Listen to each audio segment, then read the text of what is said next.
So when I think about 4 or 5 years old, my brothers were in school, and one of my fondest memories was staying home with my mom, and she would ask me to help her to cook. And so we'd sit on the sofa, and I would do the green beans for her, snap the ends of it and put it on there. And some of y'all may not get this. This kind of tells my age. But then I would ask her, let's turn on the TV and watch one of my favorite shows. And the TV back then was about this big, right? It had rabbit ears and black and white. And where I lived, there were only 2 channels that you could get. 3 if you kind of held that and moved around a little bit, right? And so my favorite show at that time was called Dark Shadows. Dark Shadows. See, some of y'all remember that. That ages you, right? That tells me your age. And for you younger kids, it was like the zombies of that day. It was about vampires and all that kind of stuff. It was a really kind of creepy soap opera kind of show, which was really, I love that. So I'd watch that with her and then hold her and get scared and all that kind of stuff. And then the days that we weren't doing the green beans, she would pull out a box and we would do the S&H green stamps. Do you remember that? The S&H green stamps. And she'd get a little wet sponge, and you were big time if you got a blank page and a whole page of stamps and just put it in. Bingo, that was the best. That was the best kind of feeling, right? You got that. The Sears and Roebuck was a huge thing, the catalog. A big old thick thing. You could flip through it and spend hours doing that, which it was probably why my mom had me do all those things. But do you remember what you did with all the booklets of the green S&H green stamps? You'd take them to where? The Redemption Center. It was the S&H Green Stamp Redemption Center. You had enough books, you could get anything you wanted. Like I wanted this jet backpack, which really wasn't real, but things like that. It was great. And so we'd do that, and I'd watch my Dark Shadows with the vampire and all that, and then I'd get terrified after a while. I don't know why I liked it. I just liked to get terrified. I'd get terrified and hold on to my mom, or I'd go run off and hide somewhere. But I knew at night, in the evening, when I went to sleep, it would be a terror fest, because I would have nightmares of Barnabas, the little Dracula guy that would come out and stuff like that. You were a TV actor, Ted. You knew all that stuff. And so just terrified to death about that. Well, the disciples are terrified. They're just in shock. And they are hiding in a room. They've got notice that Jesus had risen from the dead. Mary Magdalene and the others had told them that.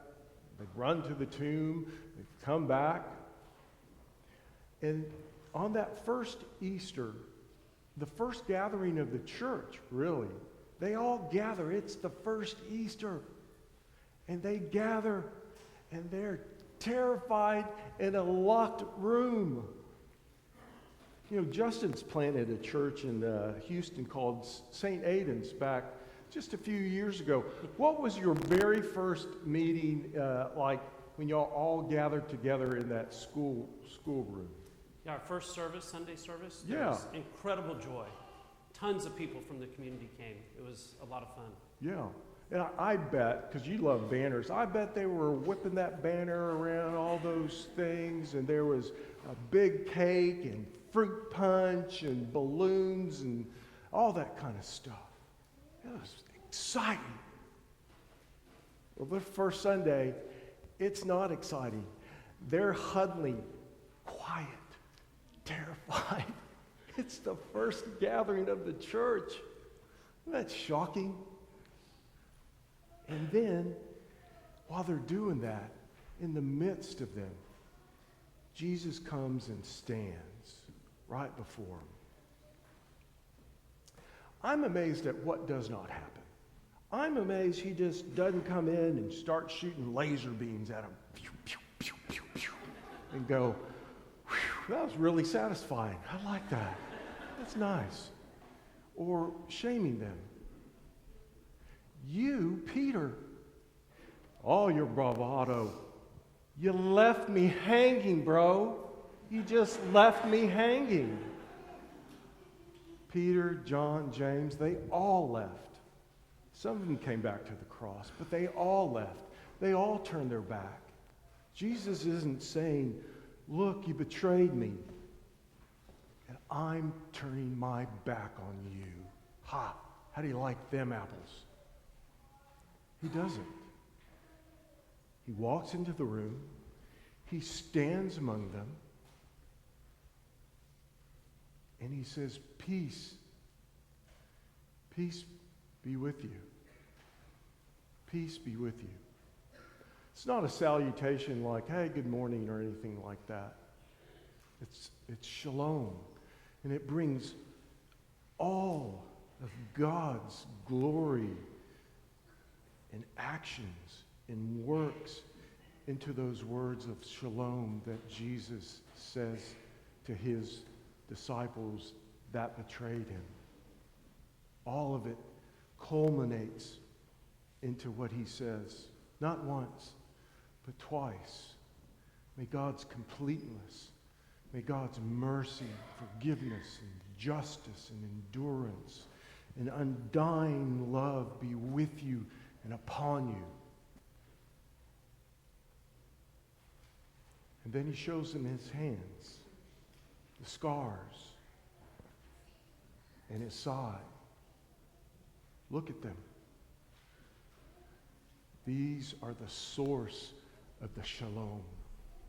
These are the reasons why the shalom is right among you. All of God's mercy, love, all of his action are there in the scars of the risen one, the resurrected one.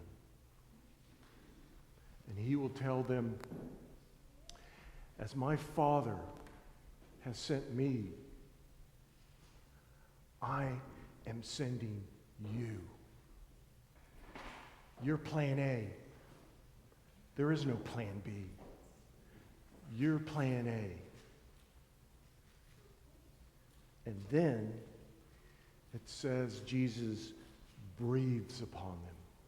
He breathes, he blows upon them. This isn't about tic-tac or, "Oh, that's a nice cool mint that you got there, Jesus," or anything like that. It is from the echo that comes from Genesis, right? Where God is creating all these things.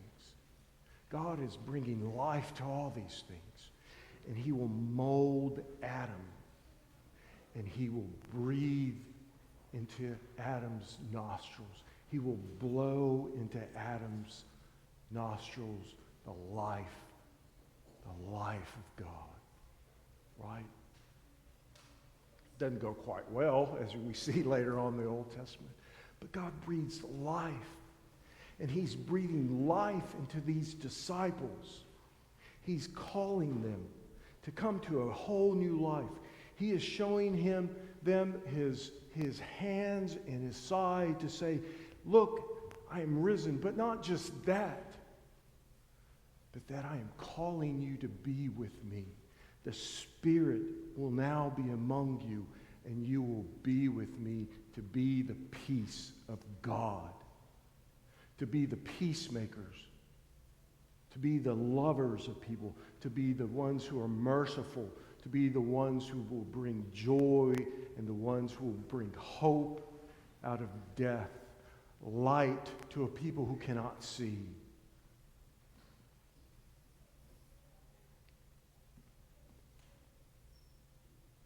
He calls them to a purpose and to a mission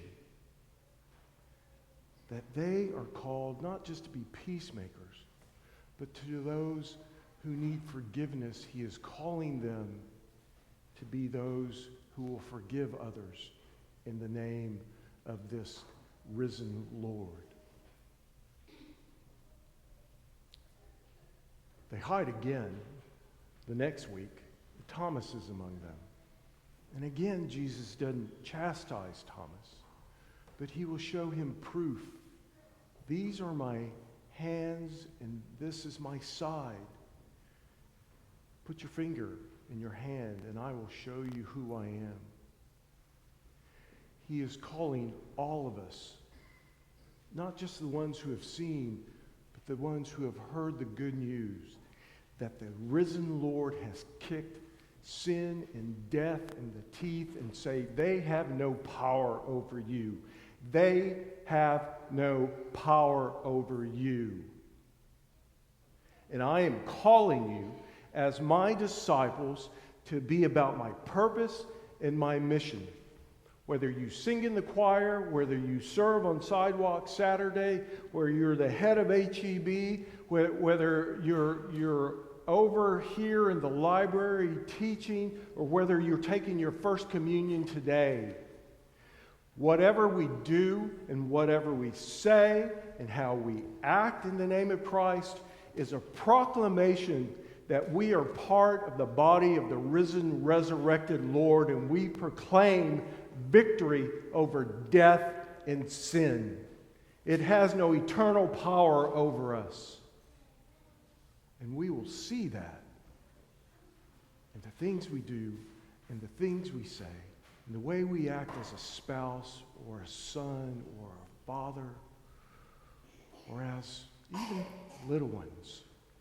We proclaim the good news of Jesus Christ.